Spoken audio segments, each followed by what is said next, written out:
तर आपण विधान भवनाच्या पायऱ्यांवरती जाणार आहोत, कारण इथे रोहित पवारांचं गजनी सरकार अशा पद्धतीचं आंदोलन चाललंय. ऐकूयात.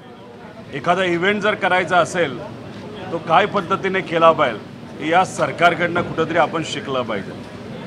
आज कृषी दिनानिमित्त तुम्ही इव्हेंट करणार आहात, कार्यक्रम करणार आहात, पण हे जे गजनी सरकार आहे म्हणजे विसरबोळा कारभार, गजनी सरकार विसरबोळा कारभार अशी यांची परिस्थिती आहे. तुम्हाला सर्वांना माहीत असेल इलेक्शनच्या काळामध्ये फार घसा कोरडा होऊस तर सरकारमध्ये असणाऱ्या सर्व नेत्यांनी जाहीर केलं होतं की आम्ही 7-12 कोरा कोरा कोरा करू, पण ती फक्त घोषणाच राहिली, त्याच्यावर काय झालेलं आपण सगळ्यांनी बघितलेलं नाही. त्याच्याचबरोबर आपण जर बघितलं तर भावांतर योजना आम्ही आणू असं सरकारने सांगितलं होतं, त्याबद्दल सुद्धा गजनीप्रमाणे ते विसरलेले आहेत. 7-12 कोरा कोरा कोरा. त्याच्याचबरोबर आपण जर बघितलं तर सन्मान निधी 3000 वाढ करू, म्हणजे मोदी साहेबांच्या उपस्थितीमध्ये मुख्यमंत्री झाल्यानंतर आत्ताचे मुख्यमंत्री जेव्हा बिहारला गेले होते, मुख्यमंत्री साहेबांसमोर त्यांनी सांगितलं होतं की महाराष्ट्रामध्ये आम्ही मोठी वाढ ही तिथं सन्मान निधीमध्ये करणार आहोत. शेतकऱ्यांची कर्जमाफी, पीक विमा, अतिवृष्टी भरपाई. आत्तासुद्धा आपण जर बघितलं तर 1,80,000 हेक्टर जमीन शेतकऱ्याची नुकसानग्रस्त झालेली आहे.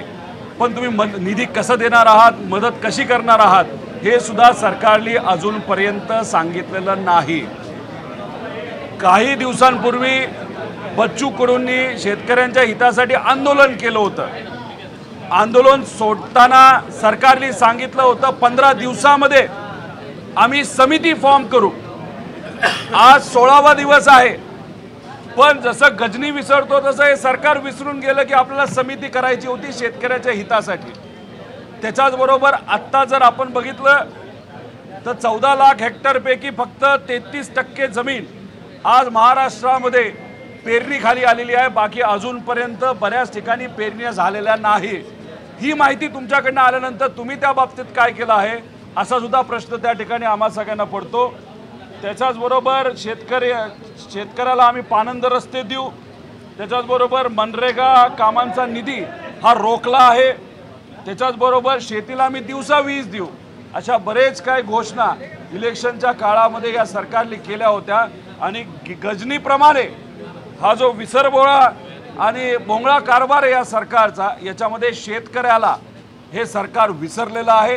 शेतकऱ्यांच्या मुलांना सरकार विसरलेले आहे, महिलांना विसरलेलं आहे, माता भगिनींना विसरलेलं आहे. त्यामुळे ह्या सरकारला काय पडलंय तर फक्त राजकारण करायचं पडलेलं आहे.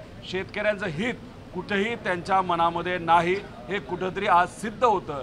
त्यामुळे आज अधिवेशनामध्ये सुद्धा जेव्हा केव्हा आम्हाला संधी मिळेल तेव्हा शेतकऱ्यांचे मुद्दे नक्कीच तिथं मांडण्याचा प्रामाणिकपणे प्रयत्न करू. पण आज सरकारला विनंती करतो सर्व शेतकऱ्यांच्या वतीने, त्यांच्या परिवाराच्या वतीने, आज शेती दिन आहे, किसान दिन आहे, तर आजच्या दिवशी तुम्ही कृपा करून आमच्या शेतकऱ्यांसाठी कर्जमाफीपासून इतर सर्व योजना त्या ठिकाणी जाहीर कराव्या. तुम्ही बोलला होता की योग्य वेळेस करू, मग आम्ही असं समजायचं का इलेक्शन आलं तरच तो योग्य वेळ? मग हे तरी कुठेतरी त्या ठिकाणी सांगावं. पण आज शेती दिनानिमित्त त्या ठिकाणी सरकारने शेतकऱ्याच्या हितासाठी योजना जाहीर कराव्या आणि ज्या तुम्ही आश्वासन दिल्या होत्या त्या सर्व जाहीर कराव्या आणि पूर्ण कराव्या. आमच्या सगळ्यांच्या मागणी अशी विनंती करतो. म्हटलं होतं, मात्र आता 20 लाख शेतकऱ्यांना बँकांचे दरवाजे बंद झालेले आहेत, सिबिल तपास. दुसरीकडे अनेक कर्जमाफीच्या आशेने शेतकरी राहिलेले आहेत, थकबाकी सुद्धा मोठ्या प्रमाणात शेतकऱ्यांची. हे बघा, हा मुद्दा अधिवेशनामध्ये आम्ही 2दा घेतला. त्या दोन्ही विषयावर फडणवीस साहेबांनी उत्तर दिलं होतं की आम्ही बँकेला सांगू, ठणकावून सांगू की आमच्या शेतकऱ्याला सिबिल तुम्ही विचारू नका, नाही तर सिबिल त्या ठिकाणी बघू नका. आम्ही त्यांना त्यावेळेसुद्धा सांगितलं, साहेब तुम्ही अधिवेशनामध्ये मीडियासमोर बोलून जाता की याद राखा आमच्या शेतकऱ्याला सिबिल तुम्ही विचारलं तर, पण ती फक्त घोषणाच राहते ना, तर ते फक्त शब्दच राहतात. तिथं मात्र शेतकरी हा तिथं बँकेत गेल्यानंतर त्याला कुठेही लोन मिळत नाही, काही दिवसांपूर्वी जेव्हा बच्चू कडूंना भेटण्यासाठी मी गेलो होतो त्या जिल्ह्याच्या बाबतीत बोलायचं झालं अमरावती, तर त्या जिल्ह्यामध्ये कितीतरी हजारो शेतकऱ्यांनी त्यांना सिबिल खराब असल्यामुळे बँका लोन देत नाही म्हणून त्यांनी व्यक्तिगत प्रायव्हेट सावकाराकडनं तिथं लोन घेतलेलं आहे। ही आज महाराष्ट्राची परिस्थिती आहे। त्यामुळे सिबिलच्या कारणांमुळे सरकारने सांगून सुद्धा बँका ऐकत नसल्यामुळे लाखो शेतकरी आज कर्जापासून वंचित आहेत आणि शेतकरी मोठ्या प्रमाणात अडचणीत आलेले आहेत। कृषी मंत्री माणिकराव कोकाटे यांची विधानं नेहमीच चर्चेत असतात। आज तुम्ही कृषी दिवस आहे, आज वसंतराव नाईकांचा जयंती दिवस आहे। खरं तर या निमित्ताने प्रश्न पडतो की कृषी मंत्री आहेत कुठे, कारण की कृषी मंत्र्यांचे एकही वक्तव्य समोर येताना पाहायला मिळत नाही। ते वक्तव्य करतात मात्र त्यावरतून गोंधळ होताना पाहायला मिळतात। कृषी मंत्र्यांचं झालंय कसं, जेव्हा तोंड उघडतात तेव्हा अतिशय खालच्या लेवलचं वक्तव्य सामान्य लोकांबद्दल ते करू जातात आणि खास करून शेतकऱ्यांच्या बद्दल। कदाचित त्यांना आदेश आला असावा त्यांच्या नेत्यांकडनं की काम करता येत नसेल तर काम करू नका, पण उगाच नको त्या ठिकाणी तोंड मात्र उघडू नका, आणि कदाचित तेच त्यांनी ऐकलं असावं म्हणून अनेक दिवस झालं त्यांचा तोंड बंद आहे। काम तर त्यांचा विभाग करतच नाही, पण ते आता बोलत पण नाहीत। आज वसंतराव नाईकांच्या जयंतीनिमित्त जे काही आपण शेतकरी दिवस तिथं साजरा करणार आहोत, आज त्यांचं भाषण काय होतंय का भाषणसुद्धा त्यांचं कट केलं जातंय हे कुठे ना कुठेतरी त्या ठिकाणी बघावं लागेल। आता एक लोणीकर नावाचे आमदार आहेत, ते अतिशय खालच्या लेवलला जाऊन शेतकऱ्याला म्हणजे असं काय की केंद्र सरकार आणि राज्य सरकार हे शेतकऱ्यावर उपकार करते, परिवारावर उपकार करते। आम्ही तुम्हाला पैसे देतो, तुमच्या अंगावरचे कपडे सुद्धा मोदी साहेबांच्या पैशामुळे असं तिथं असणारा भाजपचा आमदार सांगतो। म्हणजे इथं सरकारचा पैसा म्हणजे याच्या बापाचा पैसा असं कुठेतरी त्यांना त्या ठिकाणी वाटायला लागलेलं आहे। अतिशय खालच्या लेवलला जाऊन हे सर्व नेते आणि त्यांचे आमदार जे सत्तेत आहेत, अहंकार हा कुठेतरी त्यांच्या शब्दाच्या माध्यमातून तिथं दिसतोय आणि त्यांना असं वाटतंय की कदाचित ते निवडूनच येणार नव्हते, कसे आले हे कोणालाच माहीत नाही। त्यामुळे यंदा इलेक्शन तसंच निघालं, प्रत्येक इलेक्शनमध्ये काही केलं, किती खालच्या लेवलला जाऊन बोललं तरी आपणच निवडून येऊ असा अहंकार हा त्या ठिकाणी सर्व नेत्यांच्या मनामध्ये आणि त्यांच्या वागण्यामध्ये आपल्या सर्वांना दिसायला लागलेला आहे। पुरवणी मागण्या आहेत त्या सादर करण्यात आलेल्या आहे। गेल्या वेळेला 47,000 कोटींनी आपण डेफिसिटमध्ये होतो आणि आता पुन्हा इतक्या मोठ्या प्रमाणात पुरवण्या मागण्या ज्या आहेत त्या सादर करण्यात आलेल्या। काय वाटतंय हे बघून? याला जोडून असा प्रश्न आहे की याच्यामध्ये सर्वाधिक कमी देवेंद्र फडणवीस साहेबांचं पूर्वीचं भाषण जर आपण ऐकलं, ज्याला आपण अभ्यासू भाषण म्हणतो, जेव्हा सरकार काँग्रेस राष्ट्रवादी आणि त्या विचाराचं होतं तेव्हा विरोधी पक्ष नेता म्हणून ते नेहमी म्हणायचे की पुरवणी मागण्या एवढ्याच असाव्यात, इतक्या वाढू नयेत, एवढ्या टक्क्यामध्ये असाव्या। पण आपण जर बघितलं तर ज्या दिवसापासून ते मुख्यमंत्री झालेले आहेत त्यांच्या विचाराचं सरकार या राज्यामध्ये आलेलं आहे। पुरवणी मागण्यांच्या बाबतीत सर्व रेकॉर्ड या सरकारने तिथं तोडलेले आहेत। कदाचित त्यांना माहितीच नाही की आपल्याला बजेट कसं तिथं द्यायचं, नाही तर कदाचित इलेक्शन डोळ्यासमोर ठेवून अचानक आता पुढे इलेक्शन येते, काहीतरी घोषणा आपल्याला कराव्या लागतील, चला पुरवणी मागण्याच्या माध्यमातून त्या ठिकाणी आपण करू, म्हणजे 9.5 लाख कोटीपर्यंत आता आपलं त्या ठिकाणी लोन या राज्य सरकारचं गेलेलं आहे। 56,000ची पुरवणी मागणी काल त्यांनी तिथं मांडलेली आहे। पण मागणी मांडत असताना कदाचित फक्त रोड, ते सुद्धा मोठे रोड, समृद्धी मार्गासारखे रोड जिथं कॉन्ट्रॅक्टरची समृद्धी झाली, तसं शक्तीपीठ याच्यासाठी मोठ्या प्रमाणात निधी दिलेला आहे, तिथं सुद्धा कॉन्ट्रॅक्टरला शक्ती द्यायचं का काय असं वाटतं। पण जिथं खऱ्या अर्थाने सामान्य लोकांना मदत होईल असा निधी लागणार आहे, शेती विभाग असेल, महिला व बाल कल्याण, पण इतर विषयासाठी लाडकी बहीण योजना तर आहेच, पण त्याच्याचबरोबर इतरही विषयासाठी तिथं निधी देण्याची जरूरत आहे। समाज कल्याण असेल, आदिवासी विभाग असेल, ह्या सर्व विभागाला जो निधी द्यायला पाहिजे ज्याच्यामुळे कुठेतरी आरोग्यापासून इतर गोष्टींची काळजी गरिबाची तिथं घेतली जाऊ शकते। शेतीच्या माध्यमातून शेतकऱ्याला खऱ्या अर्थाने मदत आपल्याला करता येईल, पण त्या गोष्टीकडे दुर्लक्ष करून फक्त इन्फ्रास्ट्रक्चर आणि त्यातून पैसा काढणं हे कुठेतरी त्या ठिकाणी आपल्याला देतं। 85,000 कोटी रुपये शक्ती मार्गाला जिथं शेतकरी त्याला विरोध करत आहेत देण्यासाठी तुम्ही तयार आहात, चांगला रोड असताना सुद्धा। तर आमचं मत आहे तिथं 85,000 देण्यापेक्षा 25,000 कोटीची तुम्ही कर्जमाफी करा, गरीब शेतकरी 4-5 कोटी शेतकऱ्याला त्याचा फायदा नक्कीच होऊ शकतो। विजय भांबळेंचा पक्षप्रवेश आहे, कुणाल पाटीलांच्या पक्षप्रवेशामुळे धुळे ग्रामीणमध्ये ऑलरेडी तिथे भाजपचेच तिथे राम बदाने आमदार आहेत आणि दुसरीकडे विजय भांबळेंचा पक्षप्रवेश अजित पवारांकडे होतोय. तिथे राज्यमंत्री मेघना बोर्डीकर आहे. महायुतीमध्येच ही सगळी रस्सीखेच सुरू आहे का सध्या 100% करण्यामध्ये? नाही, कुणाल पाटील साहेबांच्या मतदारसंघामध्ये फार वेगळं काहीतरी झालेलं आहे. ते BJPत जात आहेत आणि तिथं आमदारसुद्धा BJPचाच आहे. कुणाल पाटील हे चांगल्या विचाराची व्यक्ती आहे, प्रतिमा फार चांगली आहे. का निर्णय घेतात हे त्यांना त्या ठिकाणी माहिती आहे, पण त्यांच्या कामाबद्दल नाही तर त्यांच्या ज्या सगळ्या संस्था जर आपण बघितल्या, खूप मोठ्या संस्था त्यांच्या आहेत. कदाचित संस्थेला कुठेतरी अडचणीत आणलं असावं आणि म्हणून BJPमध्ये जाण्याचा विचार त्यांनी त्या ठिकाणी केला असावा. अशा पद्धतीची चर्चा ही लोकांमध्ये नक्कीच तिथं आहे. आणि राहिला प्रश्न परभणीचा, मेघना बोर्डीकर ज्या मंत्री आहेत, राज्यमंत्री आहेत, त्यांच्याच मतदारसंघामध्ये त्यांच्याच विरोधात जी व्यक्ती लढली होती विजय भांबळे, हे आता अजितदादांकडे चाललेले आहेत. मग कुठं ना कुठं तरी तुम्ही भोरपासून पार महाराष्ट्राच्या विदर्भापर्यंत आपण त्या ठिकाणी बघितलं, प्रत्येक ठिकाणी जिथे शिंदे साहेबांचा आमदार आहे तिथं अजितदादा एक प्रवेश करून घेत आहेत, जिथं अजितदादांचा आमदार आहे तिथं भाजप प्रवेश करून घेत आहे. म्हणजे 29ला काय होणार आहे ते या तिघांमध्ये तिथं लढाई होईल. पण मी तुम्हाला सर्वांना सांगतो, हे लोक प्रवेश नक्कीच करतायत.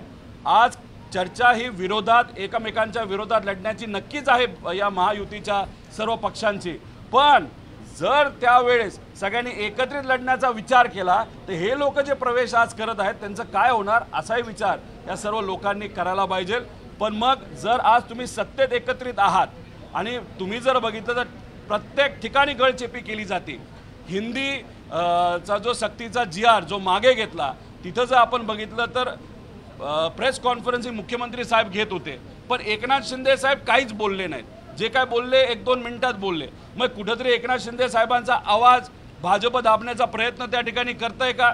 एक वेगळ्या प्रकारचं राजकारण महायुतीच्या सर्व पक्षांमध्ये होतंय का? मग आजपासूनच त्यांची ताकद जर भाजप कमी करायला सुरुवात करत असेल तर 29 पर्यंत ताकद राहील का, असाही त्या ठिकाणी प्रश्न आहे. आणि म्हणून तुम्हाला सर्वांना सांगतो की हे सरकार सामान्य लोकांसाठी नाही आहे, पण ह्या सरकारमध्ये इतक्या कुरघुड्या आहेत की त्याच्यामध्ये एकमेकांची ताकद कमी करण्यामध्ये हे व्यस्त असल्यामुळे सामान्य लोकांकडे दुर्लक्ष होतंय आणि त्यामुळे आपल्या महाराष्ट्राला, महाराष्ट्र जनतेला खूप मोठी किंमत ही आज मोजावी लागत आहे. मुंबईमध्ये अशी एक माहिती येते की नवी मुंबई महानगरपालिकेतले जवळपास 29 कर्मचारी त्याच महापालिकेत आहे आणि आता सुद्धा त्यांची बदली करण्याला विरोध केला जातो आहे. शिवसेना, नवी मुंबई महानगरपालिका, शिवसेना आणि भाजप यांचे मंत्री हा विरोध करतायत असं कळतंय. कदाचित आता इलेक्शन येत आहे, जे कुठले कर्मचारी अनेक वर्षांपासून काही वॉर्डामध्ये काम करतात त्या कर्मचाऱ्यांना तिथले मतदार, तिथले लोक हे सगळे माहीत असतात. त्यामुळे आज त्यांची बदली झाली तर कदाचित त्यांना राजकीय दृष्टिकोनातून तिथं त्या लोकांना वापरता येणार नाही, म्हणून ती बदली पुढे ढकलण्याचा प्रयत्न हा नेत्यांच्या माध्यमातून केला जातो.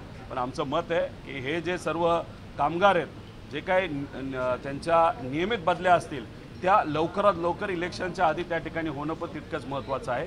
पण नवी मुंबईमध्ये सुद्धा आपण जर बघितलं तर भाजप विरुद्ध तिथं शिंदे साहेब असा पक्ष त्या ठिकाणी होणार आहे आणि तिथं म्हणजे प्रत्येक ठिकाणी हेच तिथं होताना बघणार. फक्त मुंबईमध्ये होतंय काय हे बघण्यासारखी खरं तर गोष्ट आहे.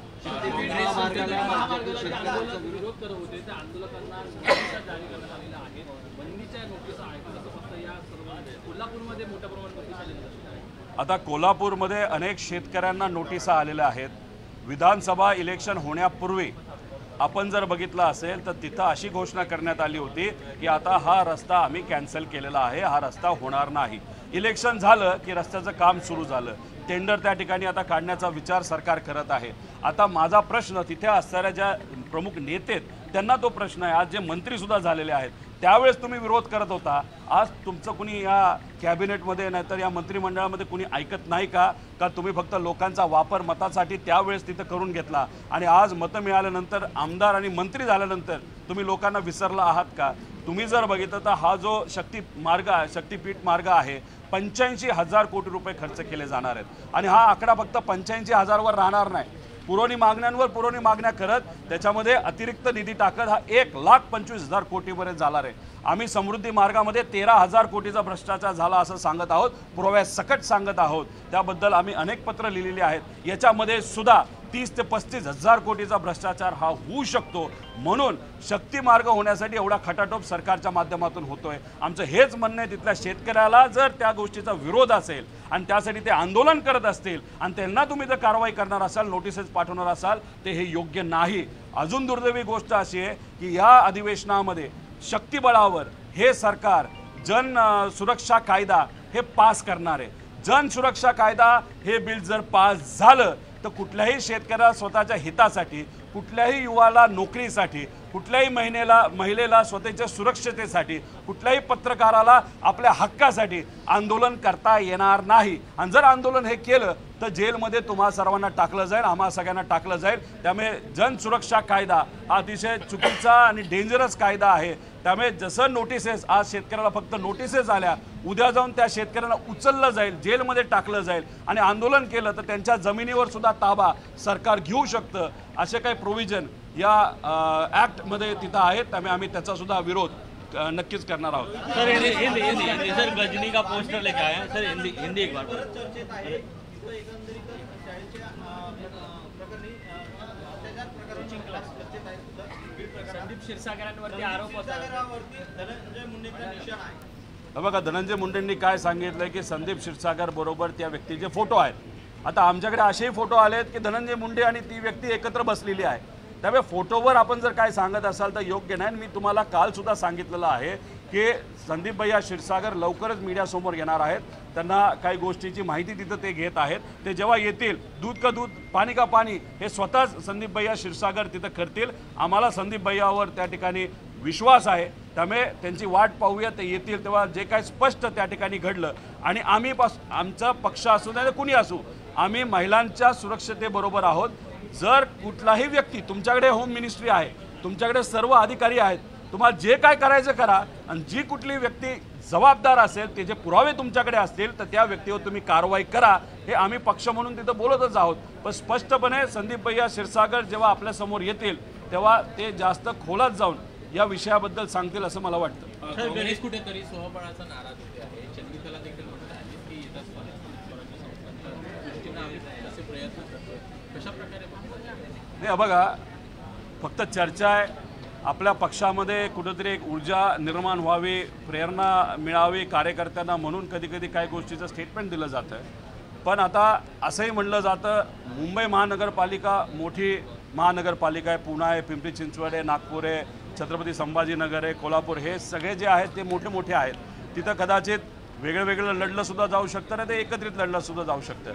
पण बऱ्याच ठिकाणी असंही होणार आहे, लोकल लोकांना विश्वासात घेतलं जाणार, जे पदाधिकारी त्या पक्षाचे, आणि त्यांनी जर असं ठरवलं की नाही आपण वेगळं लढलं पाहिजे आणि तसा जर संदेश हा नेत्यांकडे त्या पक्षाच्या नेत्यांकडे आला तर मग नेते कदाचित त्या कार्यकर्ते पदाधिकाऱ्यांचं ऐकून काही ठराविक छोट्या नगरपालिका, नगर परिषद नाही तर जिल्हा परिषदमध्ये वेगळं लढलं जाऊ शकतं। पण मोठ्या नगरपालिका, महानगरपालिका जिथं आहेत तिथं कदाचित सर्व नेते एकत्रित बसून एक योग्य असं धोरण करून एकत्रित सुद्धा लढलं जाऊ शकतं। त्यामुळे येत्या काळामध्येच आपल्याला कळणार आहे की खरं काय होणार आहे। यही चीज़ नहीं है कि महाविकास आघाड़ी रेस्ट ऑफ महाराष्ट्र में तो मतलब संभवतः लड़ेगी। मुंबई में स्थितियाँ अलग है, कांग्रेस के नेता कह रहे कि हमें अलग लड़ने का विचार करें, 7 तारीख को फैसले आ रहा है।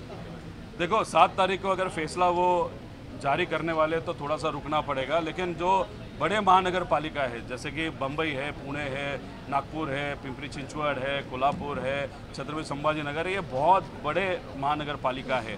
तो वहाँ पे साथ में जाए या अलग जाए, इस तरीके की राजनीति या रणनीति जो है वो सब नेता साथ में बैठ के वो डिक्लेयर करेंगे। लेकिन जो छोटी महानगर पालिका है या जिला परिषद है, वहाँ पे जो जिला प्रमुख होते हैं उस पक्ष के, सभी पक्षों को विश्वास में लेते हुए अगर उन्होंने कहा अलग अलग लड़ना चाहिए तो अलग भी लड़ सकते हैं, साथ में लड़ना है तो साथ में लड़ सकते हैं। लेकिन ये जो बड़े महानगर पालिका स्पेशली मुंबई, एक पक्ष खुद निर्णय लेके आगे नहीं जा पाएगा। महाविकास आघाड़ी के जो सर्व पक्ष है उनको साथ में बैठना ही पड़ेगा, और बैठने के बाद नेताओं से बात करने के बाद फिर बाद में डिसाइड किया जाएगा अलग लड़ेंगे या साथ में लड़ेंगे। अब गजनी का पोस्टर लेके आए हैं, क्या इसका मतलब? नहीं देखो, गजनी ये जो मूवी है बहुत फेमस मूवी हुई थी। उस मूवी में जो व्यक्ति था उसके सिर पे कुछ चीज़ें लगी थी या एक्सीडेंट हो गया था। अब यहाँ पे महाराष्ट्र की अगर बात करें तो एक्सीडेंट नहीं हुआ, ये सरकार बीमार है और बीमार होने के कारण उनको गजनी की परिस्थिति हो गई है। मतलब क्या कि उन्होंने इलेक्शन के वक्त किसानों को, युवाओं को, महिलाओं को ऐसे बहुत सारे आश्वासन दिए थे कि हम जैसे ही हमारी सरकार आएगी फर्स्ट कैबिनेट बैठक में ये चीज़ें हम पास करेंगे। ऐसे उन्होंने जो जाहिरनामा निकाला था वो जाहिरनामा में भी उन्होंने वो डिक्लेयर किया था, जैसे कि 7/12 कोरा मतलब कर्ज माफी हम करेंगे पूरी, तो वो अभी तक नहीं हुई। जब नेताओं को पूछा जाता है क्या, तो बहुत सारे नेता बोले हम कब बोले, जाहिरनामा में तो था। दूसरे नेता बोलते हैं कि नहीं जब टाइम आएगा तब हम देंगे। तब टाइम कब आएगा? जब पूरा दूसरा इलेक्शन आएगा तब टाइम आएगा क्या? उसी के साथ हम दिन में लाइट देंगे। उसी के साथ अगर आप देखो तो सम्मान निधि, जो निधि सरकार के द्वारा किसानों को दिया जाता है उसमें हम बढ़ती करेंगे। मतलब ये आज के सीएम मोदी साहब के सामने बिहार में उन्होंने बात की थी कि हम ऐसा करेंगे वैसा करेंगे। वहाँ पे आने के बाद वापस गजनी की तरह ये सरकार भूल गया सबको। उसी के साथ पीक बीमा जो इंश्योरेंस में इश्यूज़ है, आज बहुत सारा नुकसान किसानों का हुआ है लेकिन उसके बारे में कोई भी वहाँ पे बात नहीं कर रहा। इंश्योरेंस में बहुत सारे ऐसे चेंजेस किए कि किसानों को मदद नहीं मिलने वाली। तो जैसे ये सिलेक्टिव सोचते हैं और इलेक्शन के वक्त ही उनके दिमाग चलने लग जाता है। अभी इलेक्शन खत्म हो गया तो ये गजनी की तरह सब भूल गए, ऐसी आज की ये परिस्थिति है। तो हमें विसरभोळा कारभार, जिसको हम मराठी में विसरभोळा करते हैं, मतलब भूल जाते हैं, तो ऐसा ये सरकार है। उनको एक डिजीज़ हुआ है, वो सत्ता का डिजीज़ हुआ है। सत्ता आने के बाद ये सब भूल जाते हैं, सत्ता आने के पहले, इलेक्शन के पहले इनको सब याद आ जाता है। ऐसा ये सरकार है। आज महाराष्ट्र में किसान दिन है तो आज के दिन वो बहुत बड़ा कार्यक्रम लेंगे, तो उनको थोड़ा सा याद आ जाए। गजनी का फोटो देखने के बाद थोड़ा सा याददाश्त वापस आ जाए, इसलिए ये फोटो लेके मैं आया हूँ। रोहित जी, इसके अलावा रायगढ़ जिले में ग्राम पंचायत है छत्र निजामपुर, उसका नाम बदलने की मांग गोपीचंद पडळकर ने की। उनका कहना है कि हमारे स्वराज की राजधानी में इस तरह से एक आक्रांता का नाम नहीं होना चाहिए। देखो, मैं तो कहूँगा फिर सरकार करके आप सब बैठो, एक कमेटी फॉर्म करो। आज एक गांव का विषय आप लिया, अभी ऐसे भी हो सकता है। अभी देखो 18 दिन है ये अधिवेशन, मराठी विषय में ये सरकार बैकफुट पे गया है। उन्होंने हार उनको माननी पड़ी। अभी ये हार माननी पड़ी, इस पे पर्दा डालने के लिए आगे 15 दिन में ये कुछ भी कर सकते हैं। मतलब ठाकरे परिवार का एक आध विषय ऐसा लेके आएंगे जो सिर्फ अधिवेशन तक चलेगा, या कोई पक्ष का विषय लेके आएगा अधिवेशन तक चलेगा। अभी शायद उसकी तैयारी पडळकर जी के माध्यम से एक गांव का नाम बदलने का विषय लेके वहाँ पे की है। तो मेरा कहना है कि नाम बदलना तो कमेटी फॉर्म करो, उस पर रिसर्च करो, कहाँ के नाम बदल ले, फिर उस पर चर्चा होगी, वो देखा जाएगा। अगर आप ऐसे छोटे छोटे विषय लाके, जो किसानों का विषय है, महिलाओं का विषय है, युवाओं का विषय है, उस पर अगर चर्चा ही नहीं करने वाले तो ये सरकार फिर कर रहा है और अधिवेशन किसके लिए ले रहा है? ये सेशन में जो गरीब लोग हैं, जो महाराष्ट्र के लोग हैं, उनके बारे में चर्चा होना बहुत इंपॉर्टेंट है। पब्लिक स्पेशल पब्लिक जन सुरक्षा बिल लेके आने की तैयारी करी है, एनसीपी की क्या भूमिका है? नहीं, हम तो विरोध करते हैं क्योंकि अगर वो बिल देखा बहुत खतरनाक बिल है। एक साइड पे अमित शाह जी बोल रहे हैं कि 2026 तक हम नक्सलवाद मिटा देंगे, और ये सरकार, राज्य सरकार में भाजपा का ही सरकार अभी बोल रहा है कि नक्सलवाद बहुत बढ़ रहा है, कि वो सिटी में भी आ रहा है। मतलब अमित शाह साहब कुछ और बोल रहे हैं कि हम खत्म करते जा रहे हैं, लेकिन यहाँ का सरकार भाजपा का क्या कहता है कि नहीं, नक्सलवाद बढ़ते जा रहे हैं। ये कॉन्ट्राडिक्टरी हो रहा है। अभी नक्सलवाद बढ़ते जा रहा है, इसलिए आपने ये जो कायदा लाया, अगर आप देखो तो महाराष्ट्र में ये कायदा आने के बाद कोई भी आंदोलन नहीं कर पाएगा। जो किसान अड़चन में वो आंदोलन नहीं कर पाएंगे, मीडिया आंदोलन नहीं कर पाएंगे, जो भी पक्ष है डिफरेंट पार्टीज वो भी आंदोलन नहीं कर पाए, युवा नहीं कर पाएंगे। एक आध महिला पे अत्याचार होने के बाद अगर गांव ने निर्णय लिया कि अभी आंदोलन करना है तो वो भी नहीं ले पाएंगे। इतना खतरनाक कायदा ये सरकार ला रही है, उसका विरोध हम कर रहे हैं। और जब भी वो बिल डिस्कशन के लिए आएगा तब भी हम विरोध करेंगे। और अगर विरोध करके भी उन्होंने पास किया तो फिर हिंदी सक्ति कायदा का जो विषय हुआ था, जिस तरीके से लोग रास्ते पे आने का सोच रहे थे, वैसे ही हमको भी शायद रास्ते पे ये बिल के खिलाफ आने की जरूरत पड़ेगी, ऐसे हम सबको लगता है। दादा, एकच शेवटचं, दौंड इथे काल एका अल्पवयीन मुलीवर जो अत्याचार झालेला आहे, ज्याबद्दल आपण ट्विट सुद्धा केलेलं आहे, काय हे संपूर्ण प्रकरण आहे, काय अधिक माहिती पुढे येते? बघा, दुर्दैवी गोष्ट दौंडमध्ये घडली. वारीला चालणारं एक कुटुंब कुठेतरी चहा प्यायला थांबलं. त्याच्यामध्ये एक अल्पवयीन मुलगीसुद्धा होती जी विठोबारायाच्या दर्शनाला पंढरपूरला चालली होती. काही लोक मोटरसायकलवर आले, कोयता काढला, कोयता गळ्याला लावला, पैसे लुटले या परिवाराकडनं, वारकरी परिवाराकडनं. त्यानंतर मुलीला घेतलं आणि दूर कुठेतरी जाऊन त्या अल्पवयीन मुलीवर बलात्कार तिथं केला, तिचा अत्याचार केला. अतिशय दुर्दैवी घटना आहे. दररोज काही ना काहीतरी त्या ठिकाणी होते. अजूनपर्यंत सरकारकडनं, प्रशासनाकडनं कारवाई केली गेली नाही. 2 दिवसापूर्वी जामखेड तालुक्यामध्ये सुद्धा असंच एका अल्पवयीन 10वीच्या मुलीवर अत्याचार झाला, बलात्कार झाला. एक मुलगा पकडला, पण मेन आरोपी जो आहे तो बाहेर पळून गेला. ज्या लोकांनी त्यांना पळून दुसऱ्या तालुक्यात नेलं त्याची नावं सुद्धा पोलीस प्रशासनाकडे आहे, पण पोलीस प्रशासनाने अजून सुद्धा कुठेही कारवाई केली नाही.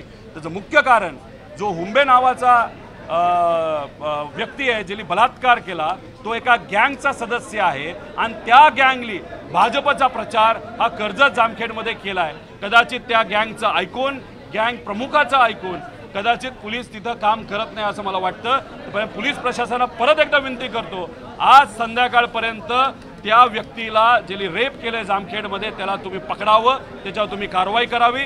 दौंडमध्ये सुद्धा ज्या लोकांनी तिथं बलात्कार केलेला आहे, अत्याचार केला, त्याला सुद्धा पकडावं. आणि या महाराष्ट्रामध्ये दररोज 23 अत्याचार लहान मुलींचे तिथं होत आहेत. त्यामुळे हे सरकार झोपलेलं आहे. सरकारने त्याबाबत लक्ष देण्याची जरूरत आहे. आणि आज आमच्या परिवारातल्या, आमच्या महाराष्ट्रातल्या 23 महिलांवर, मुलींवर, लहान मुलींवर जो अत्याचार होतो त्या बाबतीत सरकारने काही ना काहीतरी योग्य कारवाई करायची जरूरत आहे. आणि शक्ती कायदा सुद्धा लवकरात लवकर लागू करा अशी सरकारला त्या ठिकाणी आम्ही विनंती करतो. एबीपी माझा, उघडा डोळे बघा नीट.